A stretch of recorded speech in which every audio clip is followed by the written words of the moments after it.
வணக்கம். தினமலர்.com இரவு 8 மணி செய்திகள். முக்கிய நிகழ்வுகள்.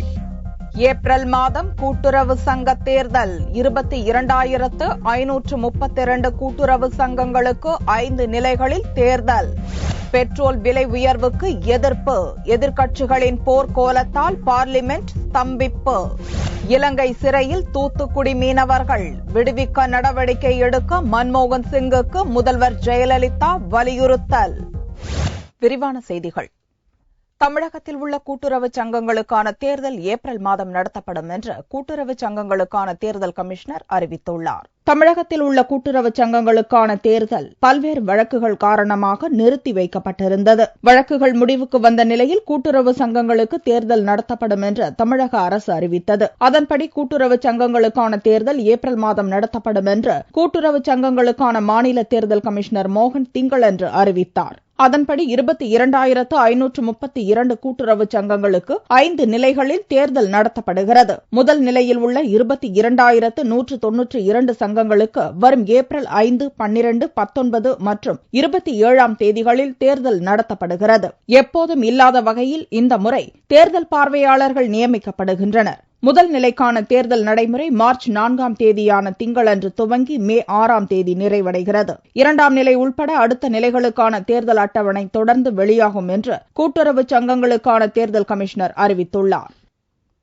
பெட்ரோல் விலை உயர்வை திரும்பப் பெறக் கோரி பாரதிய ஜனதா உள்ளிட்ட எதிர்க்கட்சியினர் அமளியில் ஈடுபட்டதால் பார்லிமென்டின் இரு சபைகளும் ஸ்தம்பித்தன.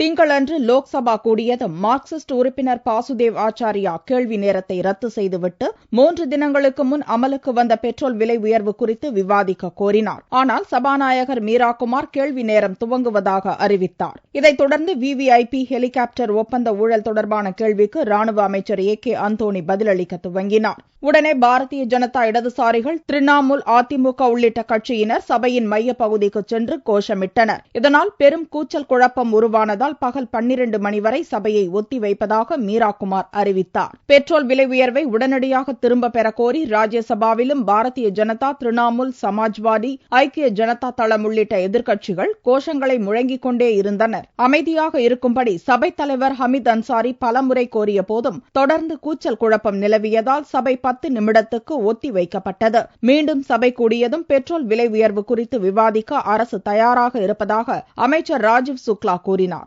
அதை ஏற்க மறுத்த எதிர்க்கட்சியினர் அரசுக்கு எதிராக கோஷமிட்டதால் சபையை பகல் 12 மணி வரை அன்சாரி ஒத்திவைத்தார். பகல் 12 மணிக்கு மீண்டும் இரு சபைகளும் கூடிய போதும் அமளி நீடித்ததால் பிற்பகல் 2 மணி வரை பார்லிமென்ட் ஒத்திவைக்கப்பட்டது. அதன் பிறகும் அமளி தொடர்ந்ததால் நாள் முழுக்க இரு சபைகளும் ஒத்திவைக்கப்பட்டன. இலங்கை கடற்படையினரால் சிறைப்பிடிக்கப்பட்ட தூத்துக்குடி மீனவர்களை உடனடியாக விடுவிக்க நடவடிக்கை எடுக்க பிரதமரை ஜெயலலிதா வலியுறுத்தியுள்ளார். தமிழக முதல்வர் ஜெயலலிதா பிரதமர் மன்மோகன் சிங்குக்கு திங்களன்று கடிதம் ஒன்றை அனுப்பினார். தூத்துக்குடியைச் சேர்ந்த 16 மீனவர்கள் கடந்த 3ஆம் தேதியன்று மன்னார் வளைகுடாவில் மீன்பிடித்துக் கொண்டிருந்த போது இலங்கை கடற்படையால் கைது செய்யப்பட்டுள்ளதையும் அவர்கள் அனைவரும் சிறையில் அடைக்கப்பட்டுள்ளதையும் அக்கடிதத்தில் சுட்டிக்காட்டியுள்ள ஜெயலலிதா அவர்களை உடனே விடுவிக்க நடவடிக்கை மேற்கொள்ளும்படி பிரதமர் மன்மோகன் சிங்கை வலியுறுத்தியுள்ளார். இலங்கை கடற்படையால் அப்பாவி தமிழக மீனவர்கள் கைது செய்யப்படுவதும் துன்புறுத்தப்படுவதும் கடந்த சில மாதங்களாக தொடர்ந்து நடப்பது மீனவ சமுதாயத்தின் மத்தியில் அச்ச உணர்வை ஏற்படுத்தியுள்ளதாகவும் அதில் ஜெயலலிதா கூறியுள்ளார். உத்தரப்பிரதேச டிஎஸ்பி கொலை தொடர்பாக உணவுத்துறை அமைச்சர் ராஜா பையா மீது வழக்கு பதிவு செய்யப்பட்டதால் திங்களன்று அவர் ராஜினாமா செய்தார்.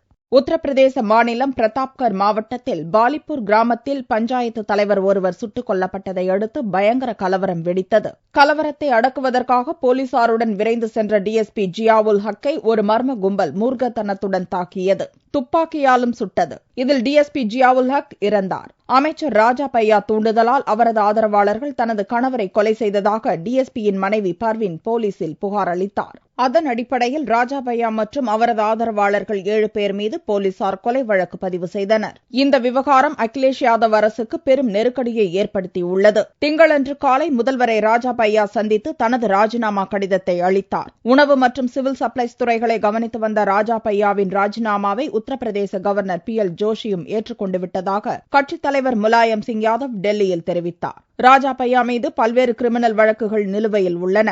அதில் ஒரு முக்கியமான வழக்கை ஜியாவுல் ஹக் விசாரித்து வந்ததே ராஜாபையா முன்விரோதத்துக்கு காரணம் என்று கூறப்படுகிறது. தனது கணவர் கொலை தொடர்பாக சிபிஐ விசாரணைக்கு உத்தரவிட வேண்டும் எனவும் பர்வீன் கோரியுள்ளார். பிரதான எதிர்க்கட்சியான பகுஜன் சமாஜ் தலைவர் மாயாவதி கூறுகையில், போலீஸ் அதிகாரி கொலை மூலம் உத்தரப்பிரதேசத்தில் குண்டர்கள் ஆட்சி நடப்பது உறுதியாகி இருப்பதாகவும், போலீசுக்கே பாதுகாப்பு இல்லாத நிலையில் பொதுமக்களின் உயிருக்கு உத்தரவாதம் எப்படி இருக்கும் என்றும் ஆவேசமாக கேள்வி எழுப்பியுள்ளார். ஹைதராபாத் இரட்டை குண்டுவெடிப்பு சம்பவம் தொடர்பாக ராஞ்சியில் பயங்கரவாதியை தேசிய புலனாய்வு அமைப்பினர் கைது செய்துள்ளனர். ஆந்திர தலைநகர் ஹைதராபாத்தில் உள்ள தில்சுக் நகரில் பிப்ரவரி 21ஆம் தேதி 2 இடங்களில் நடந்த பயங்கர குண்டுவெடிப்பில் 16 பேர் கொல்லப்பட்டனர். இந்த சம்பவம் தொடர்பாக NIA எனப்படும் தேசிய புலனாய்வு அமைப்பினரும் ஆந்திர போலீசாரும் இணைந்து விசாரணை மேற்கொண்டு வருகின்றனர். ஆரம்பத்தில் எந்த துப்புமின்றி திணறி வந்த தேசிய புலனாய்வு அமைப்பினர் ஜார்க்கண்ட் மாநிலம் ராஞ்சியில் மன்சார் இமாம் என்ற பயங்கரவாதியை ஞாயிறன்று நள்ளிரவில் கைது செய்துள்ளனர்.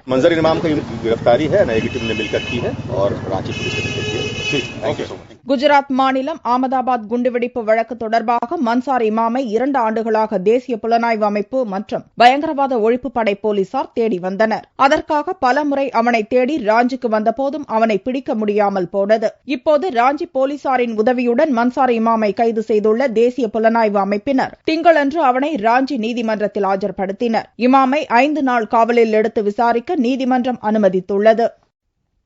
பஞ்சாப் மாநிலத்தில் பள்ளி வேன் மீது லாரி மோதிய பயங்கர விபத்தில் 12 குழந்தைகள் உடல் நசுங்கி பரிதாபமாக பலியாயினர். பஞ்சாப் மாநிலம் ஜலந்தர் மாவட்டத்தில் உள்ள அகால் அகாடமி எனும் தனியார் பள்ளியில் படிக்கும் குழந்தைகளை ஏற்றிக்கொண்டு ஒரு வேன் சென்று கொண்டிருந்தது. லம்ப்ரா நகர் அருகில் உள்ள ஜாகிரா கிராமத்தின் அருகில் வேன் சென்றபோது செங்கல் ஏற்றிக்கொண்டு அசுர வேகத்தில் வந்த லாரி பயங்கரமாக மோதியது. இதில் வேன் சுக்கு நூறாக நொறுங்கியது. 12 குழந்தைகள் பரிதாபமாக பலியாயினர். வேன் டிரைவரும் உயிரிழந்தார். அக்கம் பக்கத்து கிராமத்தினரும் போலீசாரும் விரைந்து வந்து மீட்பு பணிகளில் ஈடுபட்டனர். குழந்தைகள் சிலர் பலத்த காயத்துடன் ஜலந்தர் மருத்துவமனையில் சேர்க்கப்பட்டனர். விபத்து நடந்த இடத்தில் பள்ளி மாணவிகளின் ஷூக்கள், பைகள், டிஃபன் பாக்ஸ், கலர் பென்சில்கள், பேனாக்கள் ரத்தத்துடன் சிதறி கிடந்தது விபத்தின் கோரத்தை உணர்த்தியது. இக்காட்சியை பார்த்த பொதுமக்களின் மனதை உருக்குவதாகவும் இருந்தது. சென்னையில் உள்ள இலங்கை துணை தூதரகத்தை முற்றுகையிட முயன்ற வைகோ உள்ளிட்ட பல்வேறு அமைப்புகளைச் சேர்ந்தவர்களை போலீசார் கைது செய்தனர். இலங்கையில் நடந்த மனித உரிமை மீறல்கள் தொடர்பாக ராஜபக்சேவை சர்வதேச நீதிமன்றத்தில் விசாரணைக்கு உட்படுத்த வலியுறுத்தி பல்வேறு ஆதரவு அமைப்புகள் ஜெனீவா மனித உரிமை ஆணையம் முன்பாக ஆர்ப்பாட்டம் நடத்துகின்றன. இதை ஆதரிக்கும் வகையில் மதிமுக சார்பில் வைகோ தலைமையில் பல்வேறு அமைப்புகள் ஒன்றிணைந்து சென்னையில் உள்ள இலங்கை தூதரகத்தை திங்களன்று முற்றுகையிட்டு போராட்டம் நடத்தின. அப்போது செய்தியாளர்களிடம் பேசிய வைகோ, தமிழர் பகுதியில் உள்ள ராணுவத்தினரை வெளியேற்றிவிட்டு பொது ஓட்டெடுப்பு நடத்த வேண்டும் என்றும், ராஜபக்சேவை சர்வதேச நீதிமன்றத்தில் நிறுத்தி தண்டனை பெற்றுத்தர வேண்டும் என்றும், அமெரிக்கா கொண்டுவரும் தீர்மானத்தை இந்தியா ஆதரிக்க வேண்டும் என்றும் கூறினார். இனப்படுகொலை செய்த ராஜபக்சே அரசு மீது இனப்படுகொலை குறித்து ஒரு சுதந்திரமான பன்னாட்டு விசாரணை வேண்டும். ஈழத் தமிழர் தாயகத்திலிருந்து சிங்கள ராணுவமும் போலீசும் சிங்கள குடியேற்றங்களும் முற்றாக வெளியேற்றப்பட்டு சிறைகளில் இருக்கக்கூடிய ஈழத்தமிழர்கள் விடுதலை புலிகள் என்று குற்றஞ்சாட்டப்பட்டு சித்திரவதைக்கு ஆளாகி இருக்கின்ற ஈழத்தமிழர்கள் விடுதலை செய்யப்பட்டு ஒரு பொது வாக்கெடுப்பு நடத்தப்பட வேண்டும். போராட்டத்தின் போது ராஜபக்சேவின் உருவ பொம்மையை ஆர்ப்பாட்டக்காரர்கள் கொளுத்தினர். இந்த முற்றுகை போராட்டத்தில் ஈடுபட சென்ற வைகோ உள்பட 500க்கும் மேற்பட்டோர் பாதி வழியிலேயே தடுத்து நிறுத்தப்பட்டு கைது செய்யப்பட்டனர். ஐநா மனித உரிமை பாதுகாப்பு கவுன்சிலில் இலங்கைக்கு எதிராக அமெரிக்கா கொண்டுவரும் தீர்மானத்தை இந்தியா ஆதரிக்க வலியுறுத்தி தமிழகம் மற்றும் புதுவையில் வக்கீல்கள் கோர்ட் புறக்கணிப்பு போராட்டம் நடத்தினர்.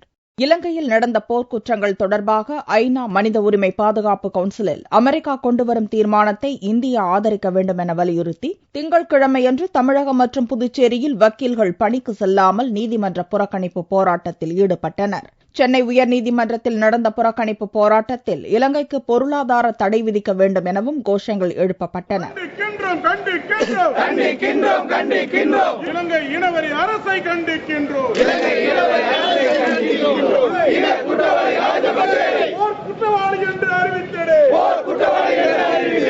இலங்கை அதிபர் ராஜபக்சேவை உலக அரங்கில் போர்க்குற்றவாளியாக அறிவிக்க இந்தியா அனைத்துவித நடவடிக்கையும் எடுக்க வேண்டும் என்றும் அப்படி எடுக்க தவறினால் போராட்டம் தீவிரமடையும் என்றும் சென்னை உயர்நீதிமன்ற வக்கீல்கள் சங்க தலைவர் மோகனகிருஷ்ணன் தெரிவித்தார்.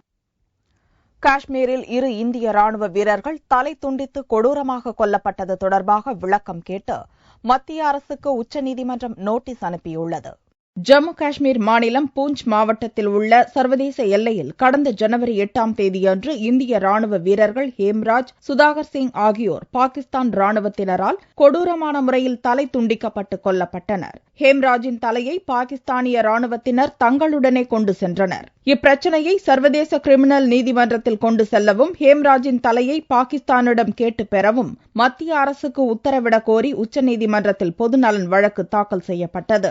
இம்மனு திங்களன்று நீதிபதிகள் பி. சதாசிவம், ஜே.எஸ். கேஹர் ஆகியோர் முன்னிலையில் விசாரணைக்கு வந்தது. இந்த விவகாரத்தில் மத்திய அரசு இதுவரை என்ன நடவடிக்கை எடுத்துள்ளது என்று கேள்வி எழுப்பிய நீதிபதிகள் இப்பிரச்சினையை சர்வதேச நீதிமன்றத்துக்கு இந்தியா கொண்டு செல்லுமா என்பது குறித்து 4 வாரத்துக்குள் பதிலளிக்க வேண்டும் என மத்திய அரசுக்கு நோட்டீஸ் அனுப்பவும் உத்தரவிட்டனர். கார்கில் போரின் போது இந்திய ராணுவ அதிகாரி கேப்டன் சௌரப் காலியா பாகிஸ்தானால் சிறைப்பிடிக்கப்பட்டு தலை துண்டிக்கப்பட்டார். அப்பிரச்சினையை சர்வதேச நீதிமன்றத்துக்கு கொண்டு செல்ல வேண்டும் என அவரது தந்தை தொடர்ந்த வழக்கை இப்போதைய வழக்குடன் சேர்த்து விசாரிக்கவும் நீதிபதிகள் முடிவு செய்துள்ளனர்.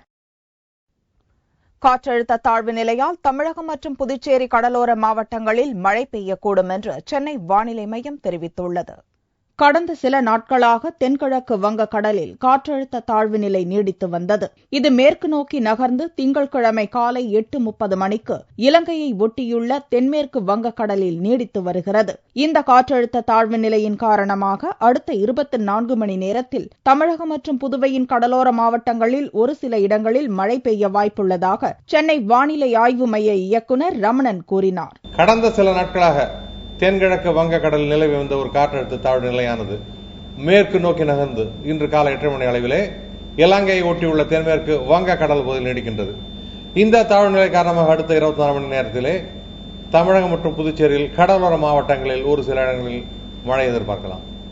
கடந்த பிப்ரவரி மாதம் இதைப்போன்ற ஒரு காற்றழுத்த தாழ்வு நிலை உருவானதால் தமிழகத்தின் பெரும்பாலான மாவட்டங்களில் மிதமான மழை பெய்தது குறிப்பிடத்தக்கது. ஐயா வைகுண்டரின் 181வது அவதார தின விழாவை முன்னிட்டு நடந்த பேரணியில் ஆயிரக்கணக்கான பக்தர்கள் பங்கேற்றனர். வைகுண்ட சுவாமிகளின் அவதார தின விழா ஆண்டுதோறும் மார்ச் மாதம் 3ஆம் தேதி கொண்டாடப்பட்டு வருகிறது. இந்த ஆண்டு அவரது 181வது அவதார தின விழா சாமித்தோப்பில் வெகு விமர்சையாக கொண்டாடப்பட்டது. விழாவை முன்னிட்டு திருவனந்தபுரம், திருச்செந்தூர் உட்பட பல்வேறு பகுதிகளிலிருந்தும் ஐயா வழி மக்கள் ஊர்வலமாக ஞாயிற்றுக்கிழமையன்று இரவு நாகர்கோவில் வந்து சேர்ந்தனர். திங்கட்கிழமையன்று நாகர்கோவில் நாகராஜா திடலிலிருந்து பக்தர்கள் பேரணியாக தலைமை பதியான சுவாமித்தோப்பிற்கு புறப்பட்டு சென்றனர். முத்துக்குடைகள் ஏற்றி சந்தன குடங்கள் ஏந்தி புறப்பட்ட இப்பேரணியில் பல்லாயிரக்கணக்கான ஐயா வழி பக்தர்கள் கலந்து கொண்டனர். பக்தி கோஷங்களை எழுப்பியவாறு பேரணி சென்றனர். நாங்கள் கிட்டத்தட்ட 25 ஆண்டு காலமாக இந்த ஐயாவுடைய அவதாரத்தின பாத யாத்திரையில் கலந்து கொண்டிருக்கிறோம். வாழ்க்கையிலே எங்களுக்கு எல்லாவித ஏற்றத்தையும் ஐயா தந்திருக்கின்றார். எதையெல்லாம் நினைத்து நாங்கள் ஒவ்வொரு வருஷம் வருகின்றோமோ எல்லோருக்குமே ஐயா அந்தந்த குறைகளை எல்லாம் நிவர்த்தி செய்து வாழ்க்கையிலே வளம் பெற வைத்திருக்கின்றார். பேரணியில் அலங்கரிக்கப்பட்ட நூற்றுக்கணக்கான வாகனங்களும் சென்றன. ஐயா வைகுண்டரின் அவதார நாளை முன்னிட்டு திங்கட்கிழமையன்று முதன்முறையாக அப்பகுதிகளில் உள்ளூர் விடுமுறை விடப்பட்டது. தங்கத்தின் விலையில் மாற்றமில்லை. ஒரு சவரன் தங்கம் 22,248 ரூபாய்க்கு விற்பனையானது. 1 கிராம் ஆபரண தங்கம் 2,781 ரூபாயாக இருந்தது. வெள்ளி 1 கிராம் 58 ரூபாய் 50 காசுகளுக்கு விற்பனையானது. பார் வெள்ளியின் விலை 54,630 ரூபாயாக இருந்தது.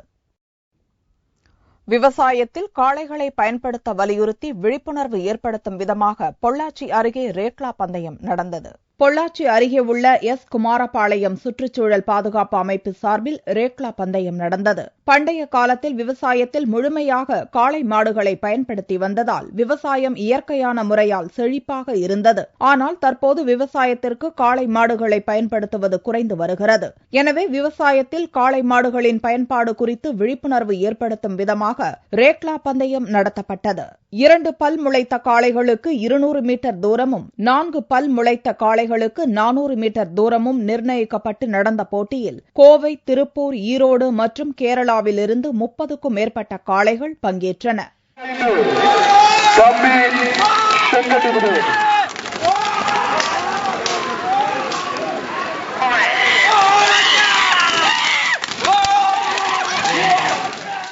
இந்த காளை மாடு ரேக்லா பந்தயத்தை தொடர்ந்து நடத்துவதற்கு காளை மாடுகளை விவசாயத்தில் பூத்த வேண்டும் என்பதற்காகவும் காளை மாடுகள் பண்டைய காலத்திலே விவசாயத்தில் அதிகமாக ஈடுபட்டு கொண்டிருந்து இடைக்காலங்களிலே அந்த காளை மாடுகள் பயன்பாடு இல்லாமல் போனதாலும் அதை வலியுறுத்தி காளை மாடுகள் விவசாயத்தில் அதிகம் பயன்படுத்த வேண்டும் என்பதற்காக அந்த காளை மாடு வளர்த்தும் விவசாயிகளை ஊக்கப்படுத்த வேண்டும் என்பதற்காக வருடந்தோறும் தொடர்ந்து இந்த ரேக்லா பந்தயத்தை நடத்தி கொண்டிருக்கின்றோம். வேகமாக சீறி பாய்ந்து சென்ற காளைகளை ஆயிரக்கணக்கான கிராம மக்கள் கண்டு ரசித்தனர். இந்த ரேக்லா போட்டியில் வெற்றி பெற்ற காளைகளின் உரிமையாளருக்கு தங்க நாணயங்களும் வெற்றி கோப்பைகளும் பரிசாக வழங்கப்பட்டன. மீண்டும் செய்திகள் இந்திய நேரப்படி செவ்வாய்க்கிழமை மாலை 4 மணிக்கு. வணக்கம்.